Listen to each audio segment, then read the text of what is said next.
Éducation, enseignement supérieur privé au Burkina Faso, quel regard dans ce JDS? Un exemple, celui de IAM, Institut Africain de Management de Ouagadougou, que nous aborderons avec son fondateur Moussa Ahmed Diallo. Et puis culture, 8e édition des Marley d'Or. Nous reviendrons sur la grand-messe de la musique reggae au Burkina Faso qui s'est tenue hier. Ismo Vitalo, consacré Marley d'Or 2021, sera d'ailleurs notre invité. Et enfin sport, Union des sports scolaires universitaires du Burkina Faso, USUBF en abrégé, la saison 2020-2021 a fermé officiellement ses portes hier samedi à Tinkandougou, spécial ou plutôt spectacle à volonté dont vous aurez le point.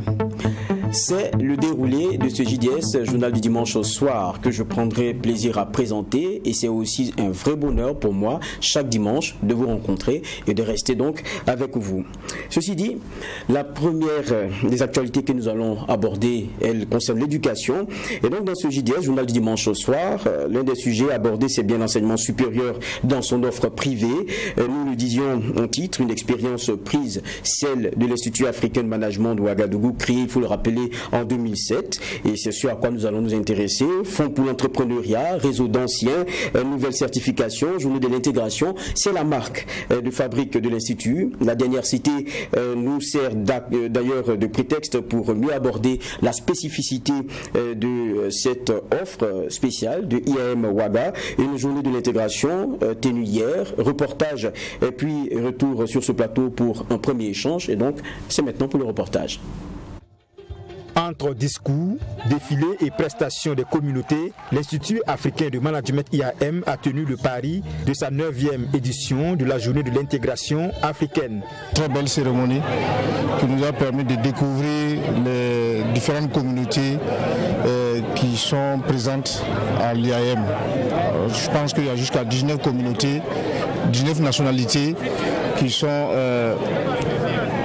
inscrites présentement à l'IAM. Donc c'est vraiment une richesse de voir ces différentes communautés exprimer leur culture, exprimer ce qu'il y a de profond chez elles. Le brassage des cultures entre les nationalités a été au rendez-vous de cette célébration dont les valeurs restent la solidarité et la cohésion entre les étudiants. Des moments aussi pour rendre hommage au père fondateur de l'Union africaine. 1963 à Addis Abeba qui a été porté sur les fonds baptismaux l'Organisation de l'Unité africaine. Nous voulons à travers ces jeunes, ces futurs dirigeants, bâtir des ponts entre les communautés, entre les pays. Donc les peuples ne connaissent pas les barrières. On sait que les politiques veulent aller vers l'Union africaine, mais il faut qu'on puisse hâter le pas parce que plus de 60 ans après, l'unité, l'intégration n'est pas parfaite. Les jeunes ont l'occasion de prouver à la face du Burkina, à la face du monde, que leur pays existe, qu'ils ont une culture à défendre et ils s'investissent à fond là-dessus. Pour cette 9e édition de la journée de l'intégration africaine, le Burkina Faso remporte la première place dans la compétition défilé de mode, tandis que la Côte d'Ivoire conserve son titre dans la catégorie prestations. Créé en 2007, l'Institut africain de management IAM est rebaptisé en octobre 2020 Université de l'unité africaine et compte plus de 1500 étudiants. Nous le disions donc d'entrée, après le reportage, les échanges, et nous sommes d'ailleurs avec le fondateur et président du conseil d'administration de l'Institut africain de management de Ouagadougou, IAM Ouaga. Il s'agit de Moussa Ahmed Diallo. Bonsoir et merci d'être avec nous. Bonsoir. C'est un plaisir de vous recevoir. On a vu ce reportage qui est très intéressant, qui nous a été proposé par notre reporter Michael Tougli. Et la première question, c'est d'abord pourquoi cette journée de l'intégration et puis qu'est-ce que représente surtout pour vous la présence d'autant de nationalités? Okay. Je voudrais simplement dire que chaque 25 mai est dédié à l'Afrique parce que c'est le 25 mai 1963 qu'a été créée l'Organisation de l'Unité africaine, aujourd'hui Union africaine. Donc chaque 25 mai est dédié à l'Afrique. Et l'IAM qui compte 19 nationalités se donne le devoir de célébrer cette Afrique-là à travers cette journée de l'intégration africaine. Donc chaque dernier samedi avant le 25 mai, donc nous regroupons cette Afrique en miniature pour présenter à la face du Burkina et à la face du monde les différentes cultures qui se trouvent à son sein à travers le défilé, à travers des danses, à travers des mets culinaires présentés par ces 19 nationalités présentes au niveau de l'Institut. Et comme on l'a vu, c'est vraiment beau en couleur. Moi, je disais d'entrée, c'est le prétexte aussi pour vous recevoir et puis de parler de l'enseignement avec le cas de l'IAM. Et on sait que la vocation première, c'est bien l'encadrement et l'enseignement. C'est quoi la spécificité IAM? La spécificité de l'IAM, c'est, je dirais, comme les États-Unis où c'est le pays du tout est possible. À l'IAM, c'est l'école de tout est possible. Parce que nous voulons former des hommes capables de transformer qualitativement leur environnement, d'innover et surtout de voir grand. Parce que nous voulons des mentalités des personnes comme les Malik Al-Aslameuses, les Paul Domon, des Hugo Boss, des NASA, des Ebomaf, des Steve Jobs, ainsi de suite. Parce que nous devons former des hommes et des femmes de qualité, de valeur, qui peuvent transformer notre Afrique. On ne peut pas continuer à être toujours au bas de l'échelle. Il faut que nous puissions former des jeunes capables de réinventer l'avenir. On sait que l'IAM existe depuis 2007. On connaît l'offre publique lorsqu'on parle d'enseignement privé donc supérieur, celui plutôt public, celui privé vient donc en appui. Mais pour vous, quel est le regard qu'on pourrait avoir notamment sur cette offre-là, privée de l'enseignement supérieur, de façon générale? Je dirais que l'enseignement supérieur est récent au niveau du Burkina Faso. Le privé sur un peu plus encore, c'est vraiment récent, mais qu'on le veut ou non, dans le monde, si vous regardez le classement de Shanghai, les meilleures universités au monde, c'est les privés, c'est des universités privées. Donc les universités privées ont leur place au niveau du Burkina.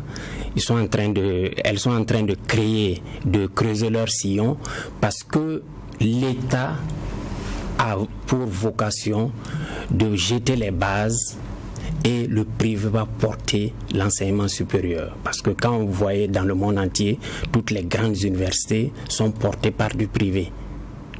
Donc aujourd'hui, plus de 40% des étudiants sont dans l'enseignement supérieur privé aujourd'hui. Donc si l'enseignement supérieur privé n'existait pas au Burkina, il fallait le créer. Maintenant vient la question qualité, parce que lorsqu'on prend un peu en dessous, c'est-à-dire primaire, secondaire, très souvent on entend parler de fermeture d'école, on ne respecte pas les normes. Vous pensez qu'au niveau du supérieur, l'offre privée, elle est vraiment bien différente, elle se distingue de ce qu'on voit un peu plus bas? Vous voyez, dans ce monde, il y a le système de l'écrémage qui se pose, parce que qu'on le veut ou non, il y a du bon comme il y a du mauvais. Mais les meilleurs vont toujours transcender, les meilleurs vont toujours grandir et les médiocres sont appelés à disparaître. Parce qu'on ne peut pas tromper un parent d'étudiant pendant longtemps, on ne peut pas tromper les étudiants pendant longtemps si vous ne leur offrez pas la meilleure formation possible. Donc, les privés sont obligés, en tout cas pour ce qui nous concerne, à travailler dans la qualité. C'est ce qui explique même l'offre de nos offres de formation qui sont vraiment aux standards internationaux. Parce que j'ai l'habitude de dire que nous ne sommes pas en compétition entre nous-mêmes burkinabés, parce que quand on lance un test, par exemple la Banque mondiale, un burkinabé doit être en mesure de compétir avec un Français, un Américain, un Canadien, un Chinois ou un Taïwanais. Donc nous n'avons pas le choix. Si nous voulons être au rendez-vous du concert des nations, nos jeunes doivent avoir les mêmes compétences qu'un étudiant qui sort de Cambridge ou bien de Harvard. Nous comprenons, vous parliez tout à l'heure de normes, vous parliez tout à l'heure de choses à défendre. Donc, IAM, c'est quand même 22 diplômes qui sont reconnus par le CAMES. Mais ce qu'on remarque aussi de plus en plus, c'est la question des partenariats avec certaines universités européennes, américaines. À quoi cela répond de façon précise? Et puis, il y a cette question-là aussi, que valent ces certifications-là? Je voudrais rectifier, nous sommes à 24 diplômes reconnus par le CAMES aujourd'hui. Les partenariats, ça nous sert à grandir un peu plus vite. Parce que ces universités, qu'on le veut ou non, n'ayant pas de complexe, les meilleures universités se trouvent en Europe, en Asie et aux États-Unis et au Canada. Donc, si nous voulons aller vite, nous voulons grandir, ces pays qui ont un système de formation éprouvé, nous devons avoir des partenariats avec eux pour pouvoir grandir rapidement et être aux mêmes normes qu'eux. Donc, les partenariats nous servent beaucoup parce qu'il y a des échanges d'enseignement, d'enseignants, des échanges de programmes, des échanges de technologies qui, en tout cas, les étudiants sont contents et ça a un impact positif sur le produit, les étudiants que nous mettons sur le marché de l'entreprise aujourd'hui. Mais est-ce que cela ne se heurte pas souvent à un genre de reconnaissance? Parce qu'on est au Burkina, quoi qu'on dise, il y a nos normes, il y a nos réalités. On parlait tout à l'heure de diplômes reconnus par le CAMES, donc il y a des process. Est-ce que quelquefois, ces partenariats et ce qui en sort ne souffrent pas quelquefois de manque d'acceptation au niveau même Burkina? Quelquefois. Je pense que le problème ne peut pas se poser dans une entreprise privée. Parce que quand j'ai une entreprise privée, je veux les meilleures compétences possibles. Donc si l'étudiant vient de Chine, des États-Unis, du Canada, de France, de Ghana, de la Côte d'Ivoire ou du Sénégal, s'il est compétent, je suis obligé de l'embaucher. Parce que je veux les meilleurs pour faire grandir mon entreprise. Donc au niveau du privé en tout cas, il n'y a aucun problème de diplôme. C'est la compétence qui prime. En fait, moi je revenais plutôt sur les questions ministères, parce que souvent des diplômes, il faut les faire valider. Mais vous savez que généralement l'administration est lente, mais elle sera obligée de s'y mettre, parce que même l'administration aujourd'hui, on demande il y a la question de compétences qui se pose partout. Le monde aujourd'hui est tellement exigeant, qu'on soit de l'administration publique ou privée, on est obligé d'être aux normes, au diapason de ce qui se fait de mieux. Parce que si vous voulez monter un dossier, l'État veut monter un dossier pour la Banque mondiale, il y a des procédures de la Banque mondiale à connaître. Donc que tu sois du privé, du public, tu as été formé à Banfora, à Ouagadougou, à Waïguia, tu dois connaître ces procédures-là pour pouvoir avoir ton dossier accepté par ces organismes internationaux. Donc l'enseignement, la qualité aujourd'hui ne peut pas avoir de frontières. D'accord. Vous disiez tout à l'heure que le plus important après, c'est le milieu professionnel, la compétence. Et aujourd'hui, l'un des défis dans la formation, c'est bien cela, que les étudiants qui soient formés puissent bien s'insérer dans le tissu professionnel. Vous dites, et quand on va sur votre page, vous dites que vous le réussissez à 90%, c'est-à-dire l'insertion professionnelle de vos étudiants. C'est quoi, on va dire, la méthode IAM? La méthode IAM est simple parce que qu'est-ce que nous faisons? Nos programmes ont été faits de concert avec le monde de l'entreprise. Donc quand vous voulez former des banquiers, il faut que ces banquiers répondent aux besoins des banques. Quand vous voulez former des transitaires, il faut que ces transitaires répondent aux besoins des transitaires. Donc nous élaborons nos programmes avec ces partenaires-là du monde de l'entreprise. Ça, c'est un. Deuxièmement, chaque jour que Dieu fait, nous récoltons toutes les offres de recrutement au niveau du Burkina Faso ou ailleurs pour voir si nos étudiants, par exemple, quand on demande un comptable, est-ce que le comptable de IAM répond à tous les critères de l'offre de recrutement? Si ce n'est pas le cas, nous devons réadapter notre programme pour être en adéquation avec les demandes du monde de l'entreprise. C'est ce que nous faisons. Troisième point, nous sommes une business school où plus de 65% de nos enseignants viennent du monde de l'entreprise. Donc nous allions la pratique à la théorie. Il y a un autre aspect qu'il faut mettre en avant. Nous avons des partenariats avec les plus grandes entreprises du Burkina. Donc au niveau de l'école, tous les étudiants par exemple qui sont en 3e année, nous leur offrons des stages dans les entreprises. Donc ils vont en stage et ils reviennent faire leur rapport de stage. Donc Et le dernier aspect que je vais ajouter, ceux qui les ont dévancés dans les entreprises ont bonne réputation. Donc ils ont fait leurs preuves. Donc ça ouvre les portes pour les jeunes frères qui tapent à la porte.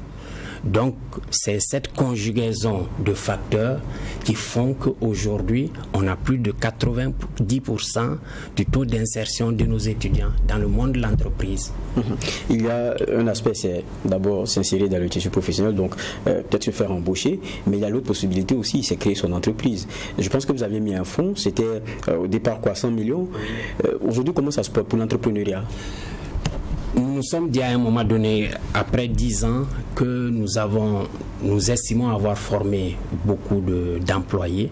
Il faut qu'on s'oriente aussi vers les employeurs. Parce qu'en créant des entreprises, on va plus résorber le problème de chômage.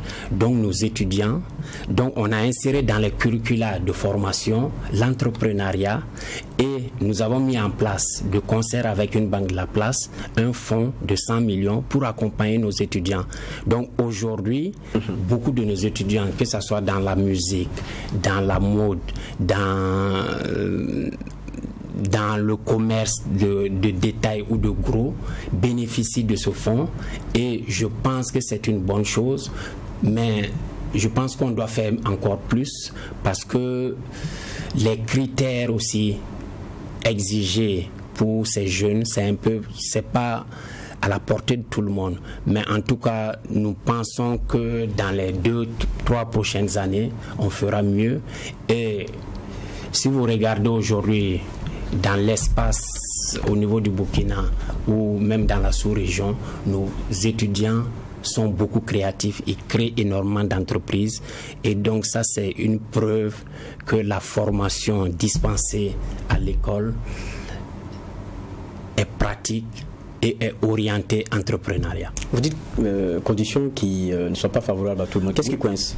Parce que on veut être sûr que l'étudiant qui va contracter aussi le prêt puisse rembourser. Parce que c'est un fonds qui doit être alimenté par les étudiants parce que c'est un fonds de 100 millions. Il faut qu'on puisse rembourser pour redonner le crédit à d'autres étudiants.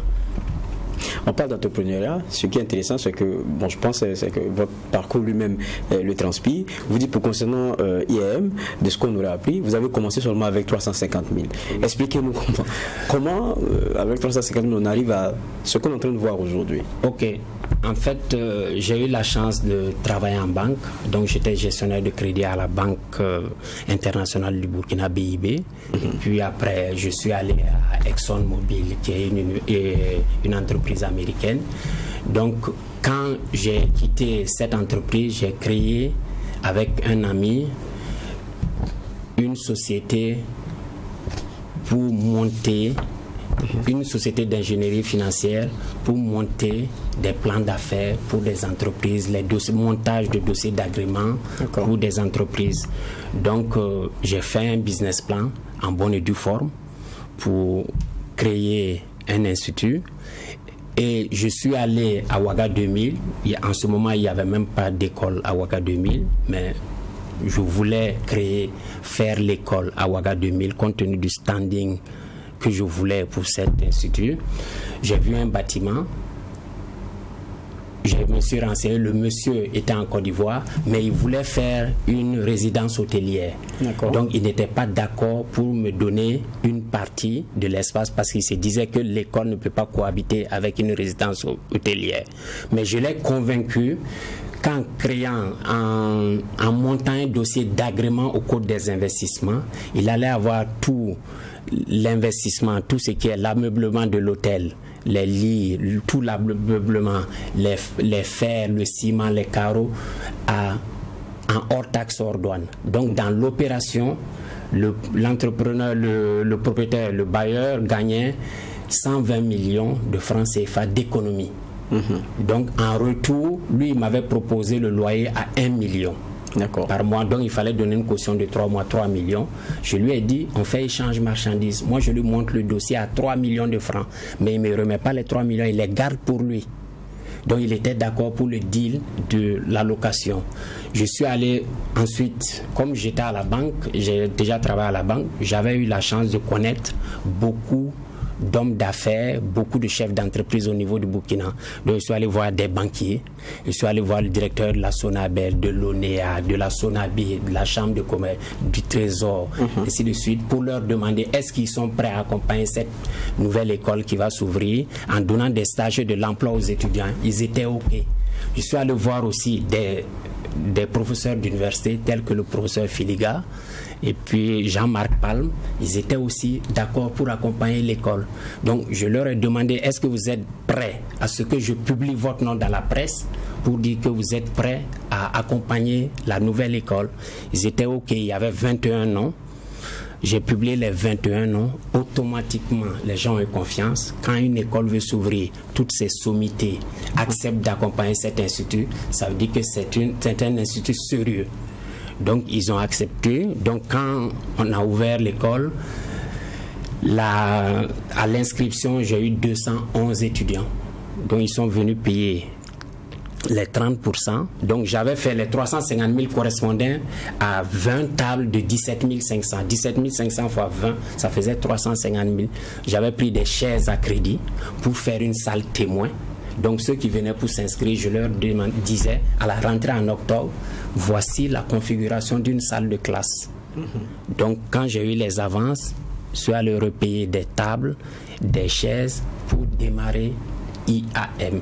Donc aujourd'hui, tout le joyeux que vous voyez, c'est le fruit de l'audace des étudiants, de la confiance des étudiants, des enseignants, et puis le travail de tous les jours. Ça, c'est un bel exemple. Et maintenant, aujourd'hui, on a quoi? IAM Ouaga, on a IAM Bobo, on a IAM Abidjan. Ma dernière question, c'est quoi maintenant les perspectives? C'est quoi les défis? Les perspectives aujourd'hui, nous sommes passés à l'université de l'unité africaine, parce que comme on le disait, nous on a foi en l'Afrique. On se dit que ce continent-là, c'est le continent de l'avenir. Avec 1,3 milliard d'habitants, on peut être demain, si nous travaillons dur, au même niveau que les autres continents. Donc ça, il y a cet aspect. L'autre aspect, c'est au niveau, nous croyons beaucoup aux nouvelles, au NTIC. Parce que un Burkinabé aujourd'hui peut être en mesure de créer un logiciel ou bien en tout cas faire un travail informatique qui peut rivaliser avec les meilleurs informaticiens au monde. Donc il faut que nous puissions orienter vraiment nos réflexions dans ce sens. On a déjà commencé, on est là-dessus. Il faut qu'on aille dans ce sens. Et surtout aussi mettre un accent sur l'entrepreneuriat. Il faut que nos jeunes puissent se dire qu'ils sont dans le domaine du possible. Tout est possible au niveau du Burkina Faso, tout est possible au niveau de l'Afrique. Donc, nous devons changer les mentalités. On le fait au quotidien parce que ce que nous avons comme credo, c'est de former des hommes. Des hommes qui se disent qu'ils n'ont pas de limites. Ils peuvent être demain les Steve Jobs, les Elon Musk, tout ce qui se voit aujourd'hui à travers le monde. Donc les champs possibles sont infinis. Merci bien, Monsieur Diallo, d'être passé sur ce plateau. Je rappelle que vous êtes le fondateur et président du conseil d'administration de l'Institut africain de management de Ouagadougou, IAM Ouaga. Un bel exemple qu'on a pu donc partager et je pense que les uns et les autres auront retenu le meilleur. Ceci dit, nous allons poursuivre sur le magazine JDS, journal du dimanche au soir, avec une autre page, celle culture.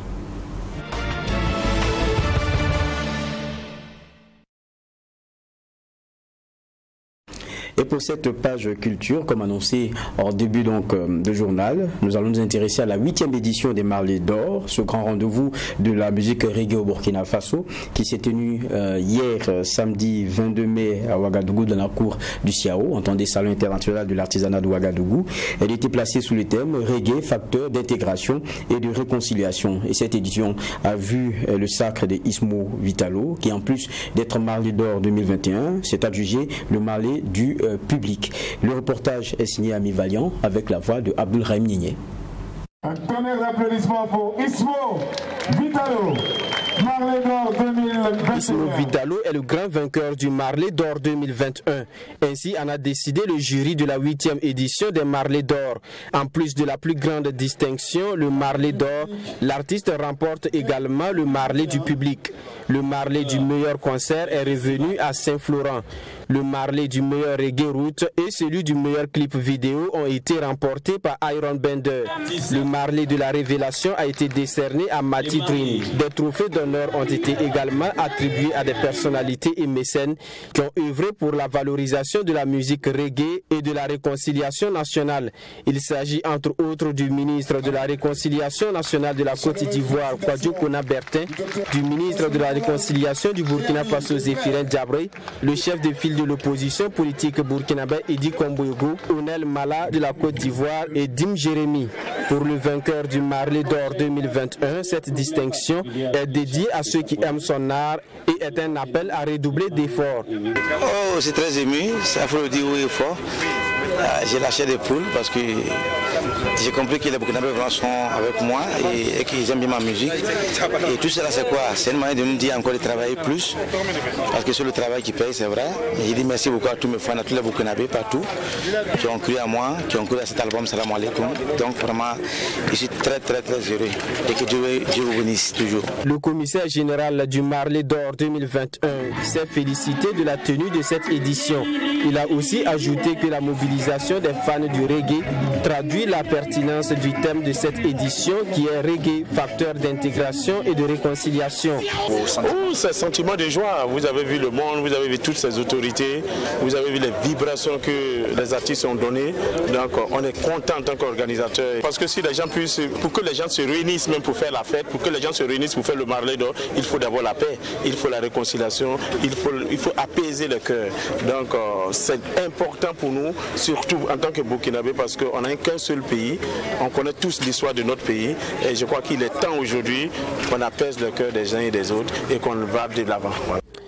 La ministre de la Culture, qui a pris la parole au nom de toutes les autorités présentes à cette soirée, n'a pas manqué de saluer les organisateurs pour le travail abattu.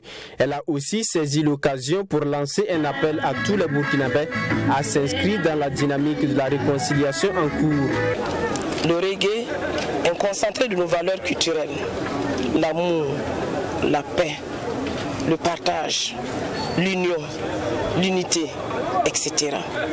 Facteur d'intégration. La Côte d'Ivoire est là. Il y a d'autres nationalités qui sont là. Et à travers la Côte d'Ivoire, c'est toute l'Afrique qui est représentée ici. Et je crois que tous les messages que nous avons entendus aujourd'hui, ce soir, montrent que le reggae est effectivement une source, un facteur d'intégration, mais également de réconciliation. La soirée des Marley d'Or a connu la présence du ministre de la Réconciliation nationale de la Côte d'Ivoire, Kwadjo Kona Bertin, qui dit être venu encourager les Burkinabés dans leur processus de réconciliation nationale. En plus des récompenses, les Marley d'Or 2021, c'était aussi des prestations en live. Et pour cette 8e édition, les mordus de la musique reggae ont vibré au rythme des tubes à succès de Nourat, de la sœur Nicole, de Onel Mala, de Dim Jérémy, pour ne citer que ceux-là. Soirée haute en couleur, hein, comme l'est d'ailleurs cette musique, le reggae, et on en a aussi en titre avec nous le Marley d'Or 2021. Ismo Vitalo, bonsoir. Bonsoir. C'est un frère, comme je dis assez souvent. Oui, tout à fait. Je suis très heureux de te recevoir ici. D'autant plus que c'est le lendemain de ton sacre. On a les deux Marley qui sont là, qui sont devant toi. Mais Ismo, l'année commence trop bien. Ah, vraiment. 20e anniversaire. J'ai dit. 3e album solo qui est présenté. Tout à fait. Et puis, à tout le monde est avec deux Marley d'Or. On ne fait que bénir Dieu. Parce qu'après mon mariage, c'est les 20 ans. Oui. Et après, c'est les Marley. Grâce à Dieu. N'est-ce pas? Mais c'est le travail aussi qui paye aussi. N'est-ce pas? Voilà. Et déjà, on voit les deux trophées. Quand vous rentrez ici, c'est toute la joie. Ça représente quoi pour vous, cette consécration? Écoute, c'est un sentiment de joie. En même temps aussi, quand tu en jailles, il faut te dire que non, c'est le barrage qui a payé. Donc, au contraire, qui doit voir ça un peu c'est des symboles qui sont vraiment encourageants parce que ça veut dire qu'il faut doubler encore plus d'efforts pour pouvoir atteindre encore plus. Donc c'est un truc qui nous va droit au cœur. D'abord, nous on profite de l'occasion pour dire merci à toutes les fans parce que c'est qu'on est aujourd'hui, sans te mentir, sans les fans, sans les Burkinabés, sans les fans en Afrique, nous ne sommes rien du tout. Donc si on a eu ça, c'est parce qu'il y a eu des votes. Par exemple, quand on a eu Marley du public, et donc maintenant si on a eu le Marley d'or, ça veut dire que chaque chose son temps. Dieu a dit que bon, ici moi ça fait 20 ans que tu es au pays. Alors, après ces longues années, 121, que tu puisses avoir quand même ton Marley d'or, alors c'est que moi et que Dieu m'a donné, donc je dis merci beaucoup. Et quand on parle de Vitalo, c'est un exemple de persévérance, parce que c'est des hauts et des bas, c'est beaucoup de choses. Tout à fait. On va revenir un peu dessus, juste après, on va rester dans l'instant présent. Il y a quelqu'un aussi qu'on a vu tout à l'heure dans ce reportage, Madès, qui fait la promotion de ce reggae avec ce rendez-vous qui a commencé des Marley d'or, pas facilement. Aujourd'hui, on voit tout ce qu'il y a au monde autour. C'était quoi? Pas moins de 4 ministres que j'ai vu. Tout à fait. Ça veut dire que le reggae, quand même, ça continue de mobiliser. Oui, tout à fait, tout à fait. Alors, il faut le dire, Madès, c'est un ami de longue date. Madès, ce qu'il fait, c'est vraiment à solliciter, c'est vraiment à encourager. Voilà, je pense que c'est comme Fadel me disait là, tu vois, aucun Ivoirien m'a pensé à ça un jour. Et pour eux, tout ce qui est reggae, logiquement, tu sais bien qu'après la Jamaïque, on s'est dit que c'est la place tournante. Voilà. Mais l'idée est née au Burkina Faso, qui nous appartient désormais. On a 8e édition, donc c'est vraiment sans féliciter. Et ce qui est intéressant, Madès, tu vois, il montre à travers cet événement-là que l'Afrique doit être unie. Parce qu'un événement comme le Marley d'or, quand tu vois des artistes qui viennent quitter partout en Europe, qui viennent par exemple de la Côte d'Ivoire, et qu'on se retrouve, c'est d'abord, on échange tout, c'est quelque chose qui est très positif. Donc je pense que Madès, ce qu'il fait là, en tout cas, je pense que ça a motivé, ça a encouragé et ça a financé. Parce que ça coûte beaucoup de soutien. Voilà. Et Vitalo, je vais d'abord commencer par te dire merci parce que tu viens comme ça d'ignorer.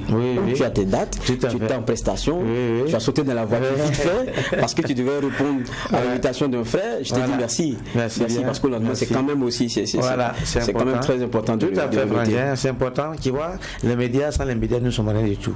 Alors, après ce qui s'est passé hier, si c'est pour m'inviter à la télévision, c'est la première télévision qui m'invite.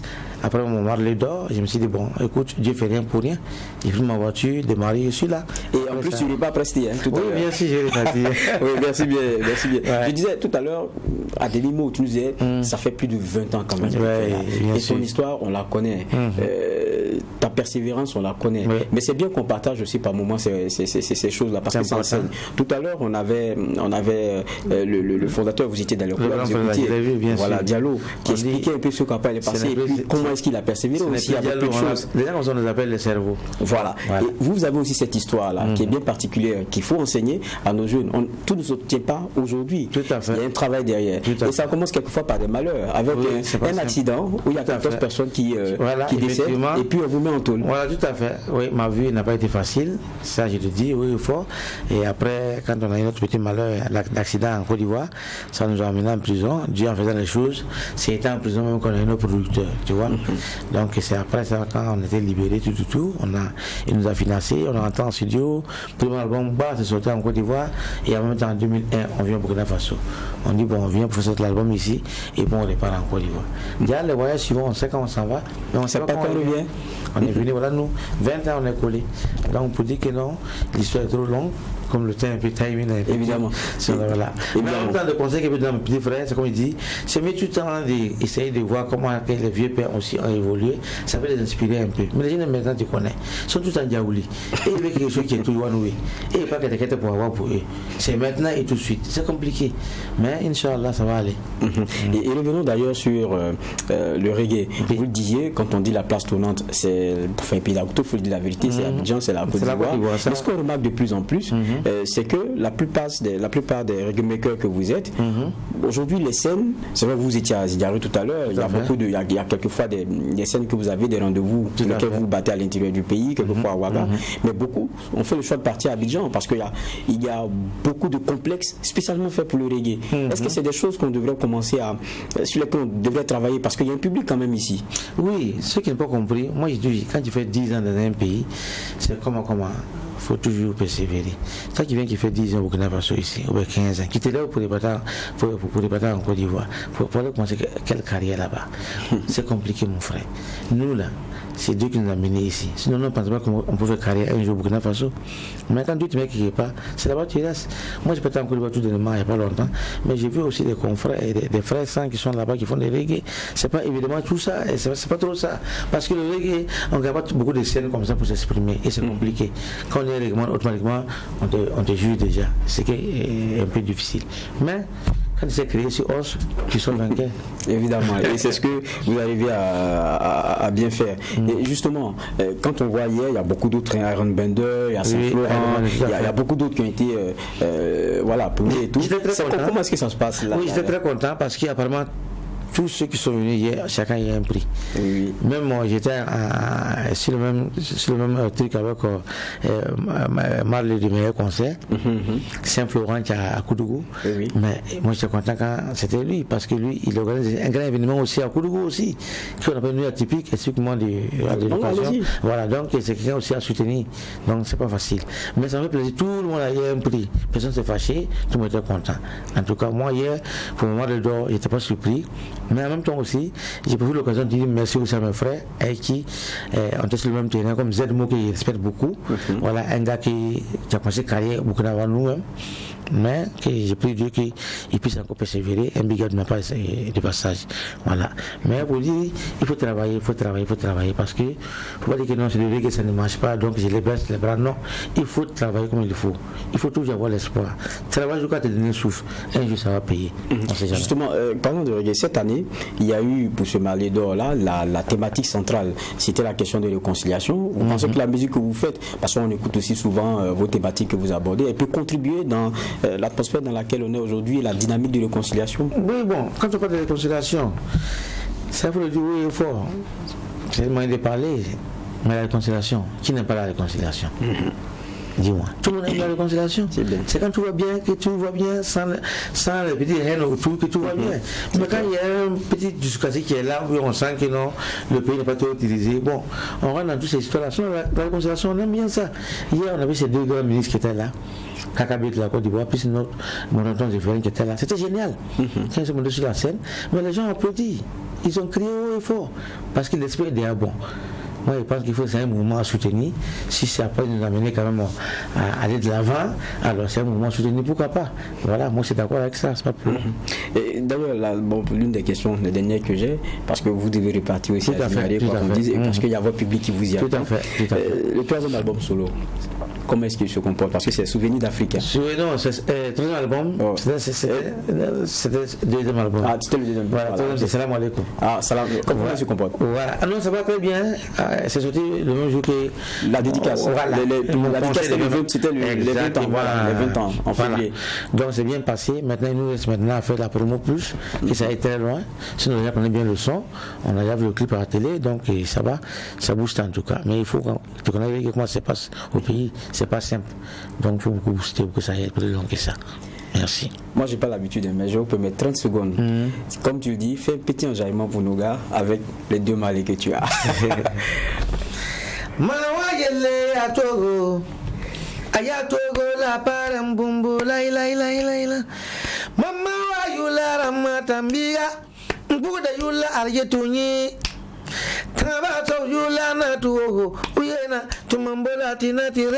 Merci beaucoup. Oh, le frère.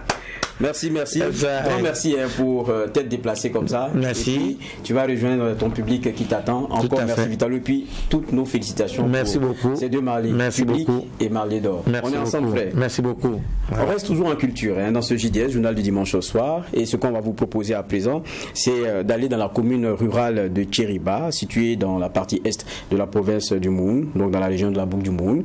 Et ce qui frappe l'attention lorsqu'on passe dans cette ville, c'est bien les objets de poterie qui sont exposés par de braves femmes, des dames, et cela en plein air, un savoir-faire sur lequel nous avons décidé de marquer cette halte. Nous sommes à Tchériba, une commune rurale de la boucle du Moun, située sur l'axe d'Edougou-Koudougou. Un village devenu célèbre pour sa poterie. Ici, c'est une exposition d'art à ciel ouvert. Ces œuvres d'art utilitaires sont confectionnées sur place par des potiers du village qui se sont d'ailleurs constitués en association. Nous sommes venus trouver les parents, faire ça, c'est notre activité.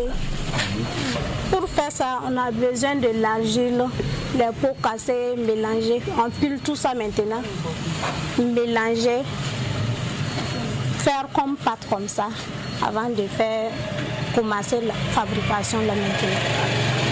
Mariam Go est la présidente de l'association des potiers de Tchériba. Comme elle, toutes les membres de l'association ou presque ont appris ce métier par la transmission mère-fille.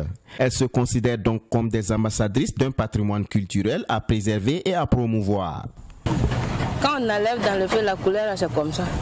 Bon, pour changer la couleur, il faut qu'on parte chercher l'épice de néré pour préparer ça bien cuit. On enlève ça chaud pour changer la couleur. C'est la couleur qui est comme ça, l'épice de néré. Il y a des gens qui nous demandent si ça sort ou pas. Ça ne peut pas sortir parce qu'on enlève la peau là quand c'est chaud. Si ça se refroidit, la couleur ne change pas.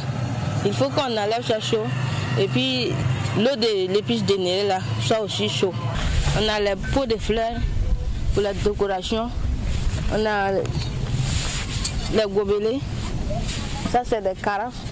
C'est une carafe. On met l'eau dedans pour que l'eau la rafraîchisse bien avec son gobelet. Ça c'est une tasse de thé. On met le thé dedans. Ça c'est coffre, la caisse, on met l'argent dedans. C'est comme un compte bloqué. Mariam Go a eu la chance d'exporter ses œuvres et son savoir-faire au-delà des frontières communales de Tchériba. Mais la pandémie à coronavirus a donné un coup de frein à son activité.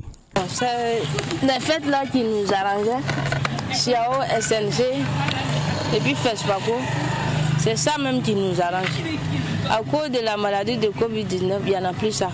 Maintenant, on se débrouille au bord du goudron là un peu pour pouvoir préparer nos nourritures. Sinon, avant ça là, s'il y avait CIAO, SNC, c'est ça qui nous arrange. Pour le moment, depuis que ça là, c'est interdit, bon, nos galères là, ça s'augmente seulement. Il n'y en a plus de marché. L'essentiel de la clientèle des potiers de Tchériba est local et constitué en majorité des voyageurs de passage dans la localité. Des clients qui ne tarissent pas de loge devant la créativité et la dextérité de ces femmes artistes de Tchériba. On a Guidara, porcelaine et achète naissant. Voilà, je suis venu acheter des canaris et quelques assiettes pour la famille. En tout cas, nous tirons grand profit des activités de ces femmes potières, surtout les canaris. Ça permet de rafraîchir l'eau et c'est très bon. Je trouve aussi que les prix sont abordables. Donc, quand on est à son prix maintenant, prix sont vraiment c'est abordable. Activité génératrice de revenus, la poterie a fait connaître Tchériba hors des frontières du Burkina Faso. Et celles qui font de cette activité leur gagne-pain n'ont qu'un seul vœu, un appui de l'État pour mieux structurer leur domaine d'activité. Retour sur ce plateau pour une autre rubrique, c'est celle économie.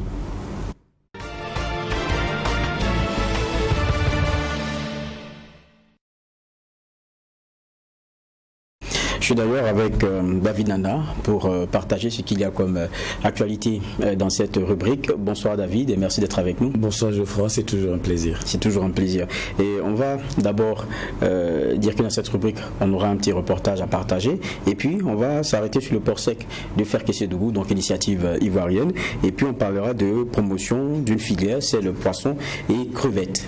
On va déjà partir avec le premier reportage, c'est la maraîchiculture qui constitue, on le sait, une activité génératrice de revenus pour une frange bien précise de la population burkinabé, notamment celle féminine qui excelle.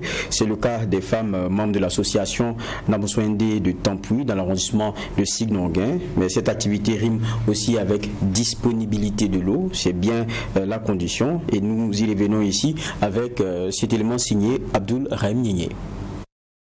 C'est ici que les femmes de l'association Nabonswende de Signoguin gagnent leur pitance quotidienne. En effet, depuis plus de 20 ans, ces femmes s'adonnent à la maraîchiculture et la production de plants pépinières. Et si les femmes ont pu tenir jusqu'à ce jour, c'est grâce à l'aide du gouvernement et l'appui de l'amicale des forestiers du Burkina, nous confie la secrétaire générale de l'association Nabonswende. Matin au soir, le 1er jusqu'au 30, les femmes sont là. Toujours elles travaillent sur l'espace. On est là depuis 1995 à l'aide du gouvernement et puis à l'appui de l'AMIFOR. Vous voyez que ces deux associations jumelées. Notre association c'est Nabonswende, féminine des femmes, et l'AMIFOR, amicale des forestiers du Burkina. C'est eux qui ont fait les démarches. Elles ont tout débrouillé pour avoir l'espace et nous donner les femmes qui sont à la maison et qui n'ont rien à faire. Ces dames veuves, pour la plupart, louent les planches en fonction de leur longueur. Les planches de 30 mètres sont louées à 1000 francs et il faut débourser 500 francs par mois pour celles de 7 à 9 mètres. Même si elles trouvent les prix très abordables, la plus grosse difficulté reste le manque d'eau, d'autant plus qu'il n'y a qu'une seule pompe pour une soixantaine de femmes qui y travaillent. La difficulté, c'est surtout l'eau. L'eau nous manque, puisque le commencement nous étions au nombre de 75. 75, c'est devenu 71. Présentement, ça ne dépasse pas 65. Mais toujours l'eau ne suffit pas. On a transformé ce forage à plaque solaire. Donc, ici, il n'y a pas de problème. L'eau ici, ça va. Mais il y a le gouvernement qui nous a donné 2 pompes. Ça y est devant. Là-bas, c'est pour allier. Ça ne suffit pas. Il y a PNCT 2 qui nous a donné 2 puits. Les femmes puissent avec le seau. Donc, là-bas aussi, c'est insuffisant. L'eau finisse. Irriguée avec de l'eau potable, la production de ces dames est 100% bio. Des produits très prisés, en témoignent les clients qui défilent et qui ne manquent pas de saluer le courage de ces productrices. Quand on était ici à acheter, c'était bon, c'est à cause de ça qu'on était ici encore. Donc chaque fois on venait ici pour acheter. Parce que c'est bien propre, tout c'est bon. Je suis venue m'approvisionner. Ici, la salade est fraîche et sans risque pour la santé. Les vendeuses n'utilisent pas des produits chimiques, plutôt de l'engrais naturel. Mais avec la période de canicule, elles craignent être obligées de faire un arrêt forcé de travail. Ainsi donc, elles font un plaidoyer pour la construction d'un château d'eau. Nous le disions, nous sommes en plein dans la frange économie de ce JDS, journal du dimanche au soir. David Nana, un reportage très intéressant que nous proposons encore Abdelrahim Niénié. Et on voit ces dames-là qui sont assez braves et qui s'adonnent donc à cette activité, la maraîchiculture. Mais il y a la limite objective, c'est celle de l'eau, alors que ça demande une vraie maîtrise. Et donc, il faut quelque chose de structurant pour ces dames. Et c'est la réalité aussi de notre agriculture de façon générale, la maîtrise de l'eau. C'est ça, parce que vous l'avez si bien dit, hein, et le plus souvent, on revient toujours sur le système de maîtrise d'eau, qui est un véritable problème pour la plupart des pays subsahariens. On peut peut-être penser que la pluie n'est pas suffisante, mais c'est plutôt, comme vous l'avez dit, maîtriser cette eau-là. Et puis comment la contenir pour l'utiliser plus tard, un peu comme dans ce cas du reportage où on voyait bien ces maraîchiculteuses-là. Donc il faut peut-être travailler davantage, mais je pense qu'en la matière, il y a quand même beaucoup d'expériences qui sont faites. Le Burkina Faso qui, de plus en plus, tisse des partenariats, on voit même des structures qui valorisent par exemple des techniques comme l'irrigation goutte à goutte, comme on appelle ça, emprunté à des pays comme Israël qui ne pleut quasiment pas toute l'année, mais on arrive à contenir et à réserver cette eau-là qui vient de façon rare. Donc je pense que c'est des expériences que de plus en plus le pays aussi essaie de tirer d'autres pays. Parce que, comme vous l'avez si bien dit, la maraîchiculture, suivant quelques recherches que nous avons pu faire, c'est vrai que les chiffres ne sont pas forcément d'actualité, mais selon la direction générale de la prévention et de la statistique agricole, il ressort que c'est un peu plus de 16,5% de la production agricole qui est tirée, n'est-ce pas, de cette maraîchiculture-là, avec une contribution à environ 4,5% à la contribution du PIB. C'est dit que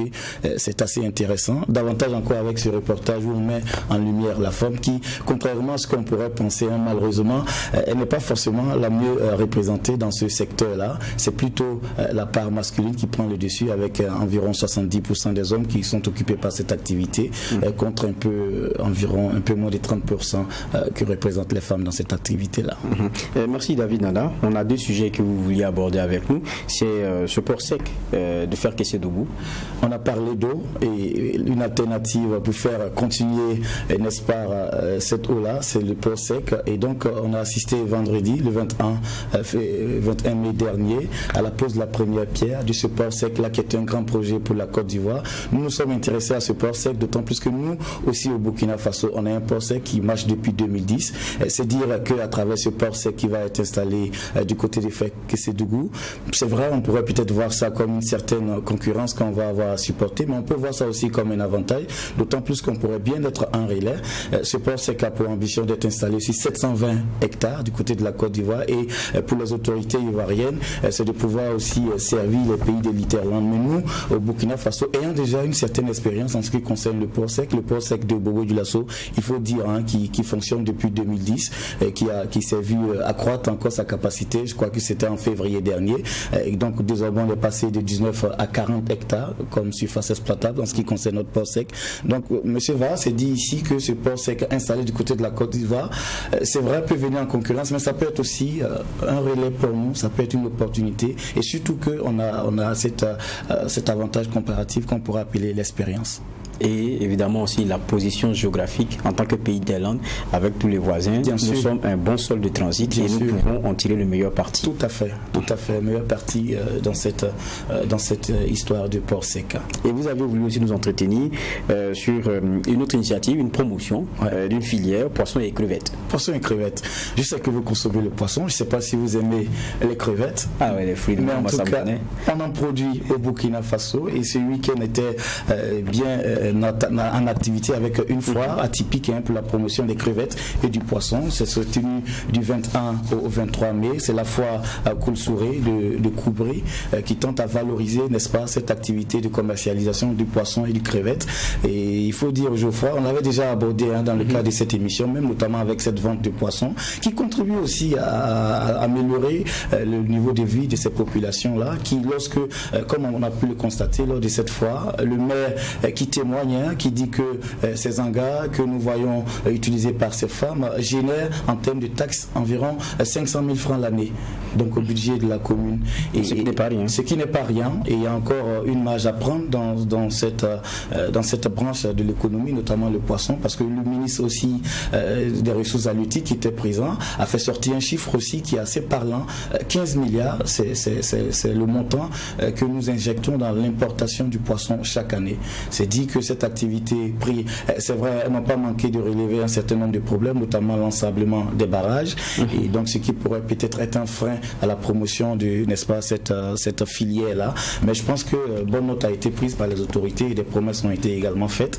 Et puis bon, on s'est permis aussi de faire une petite recherche en ce qui concerne, on s'est posé la question, j'imagine que vous aussi vous la posez, d'autant plus qu'on n'est pas un pays forcément fluvial, on se pose la question comment les crevettes sont arrivées. Bon, pour la petite histoire, selon certaines sources, c'est le président Maurice Yamego qui, dans les années 60, très friand de ces fruits des mers là, a fait venir ces crevettes là, n'est-ce pas, du côté de la Côte d'Ivoire pour les ensemencer dans certains barrages.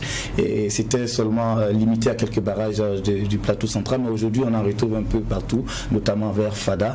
Mais comme je l'ai dit, c'est l'anecdote, mais pour certains spécialistes en la matière, il faut encore aller chercher l'origine de ces crevettes là dans nos barrages particulièrement. Merci David Nana pour tout ce que vous avez préparé et quelques éclairages aussi. On va terminer ce JDS journal du dimanche au soir avec une dernière page, c'est celle sport.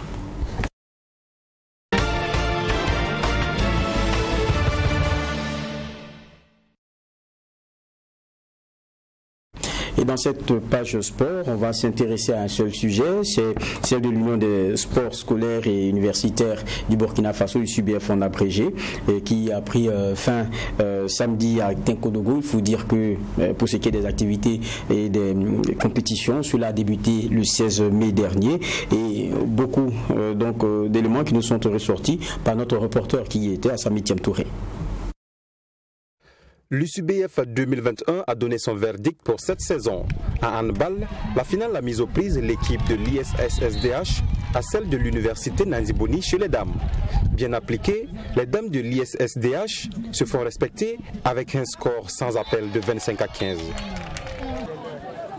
Chez les hommes, l'université Naziboni était face à l'université Norbert Zongo de Koudou. Après un score de 23 points partout à la fin de la rencontre, c'est à l'issue des tirs au but que l'UNB est fait championne. En lutte, chez les dames à moins de 65 kg, Inès Kando de Fada remporte le premier prix.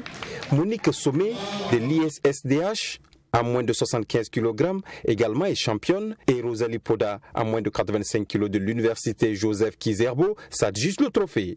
Chez les hommes à moins de 66 kg, Assami Semporé de Dédougou monte sur la première marche du podium. À moins de 86 kg, Frédéric Do de l'ISSDH est champion. Et à moins de 76 kg, c'est sans conteste l'expérimenté Blaise Débé de l'ISSDH qui s'impose. Bon, pour moi, ici, il n'y avait pas le niveau parce que, bon, je suis à un niveau un peu plus élevé, si je peux le dire ainsi. Et donc, bon, je ne voyais pas vraiment un combat difficile, en tout cas en tant que tel. Nous allons plus encadrer les jeunes, nous allons rehausser le niveau des jeunes vraiment pour que ces combats-là soient d'habitude beaux à regarder. La finale en football était la plus attendue. Une fois de plus, on retrouve l'université Norbert Zongo face à l'université Naziboni. Si en première période il n'avait rien à signaler, la seconde était bien mouvementée. Naziboni ouvre la marque dès les premiers instants grâce à Maxime Compaoré. Ensuite, Alexandre Sanou double la mise grâce à un travail personnel impeccable avant de la corser sur un penalty. Score final 3-0 pour Naziboni. Oui, bon, je n'avais pas peur de mon adversaire. Je sais qu'ils sont pétris de talent, mais je n'avais pas peur parce que nous travaillons beaucoup à Bobo. Une semaine bien remplie et un pari réussi selon le ministre des Sports et celui des enseignements supérieurs. Jusqu'à cette discipline dans laquelle on a vu exceller des élèves et des étudiants qui sont venus compétir ici à Tinkodo pour les phases finales. On a vu ce matin la lutte, on a vu le handball hier, il y avait le volley, le basket, le judo. Et dans toutes ces compétitions, on a vu qu'il y a des sportifs de très grand talent. Et comme je l'ai dit, il n'y a pas de raison que le sport scolaire et universitaire ne revienne pas au centre du sport au Burkina Faso. Vous m'envoyez très ravi. C'est vrai que mon cher ami et frère Dominique est très content, mais je dois pouvoir dire que je suis le plus heureux en fait. Parce qu'on a mis en compétition des universités, près d'une soixantaine, qui sont allées au contact les unes des autres. Et vous avez vu pendant une semaine ce qui s'est produit ici à Tinkodogo. C'est de la joie. On a donné du plaisir aux populations donc, de la région, de la province et de la ville de Tinkodogo. Comme vous l'avez dit, il faut évidemment, comme on le dit souvent, un esprit sain dans un corps sain. Et les étudiants nous ont démontré effectivement que par-delà le fait d'être dans des amphis, dans des salles de classe, d'être concentrés sur leurs études, ils ont la capacité dans tous les secteurs de donner des talents exceptionnels pour notre pays. Notons que l'ex-international Momoni Dagano et le prince Hakim étaient les parrains de cette édition. C'est donc la fin de la saison sportive pour les universités et grandes écoles du Burkina Faso. Rendez-vous donc est pris en 2022. Un bon point qui met aussi le point final à cette session JDS, Journal Dimanche Soir, que j'ai pris plaisir à présenter. Je vous retrouve dimanche prochain et d'ici là, portez-vous bien.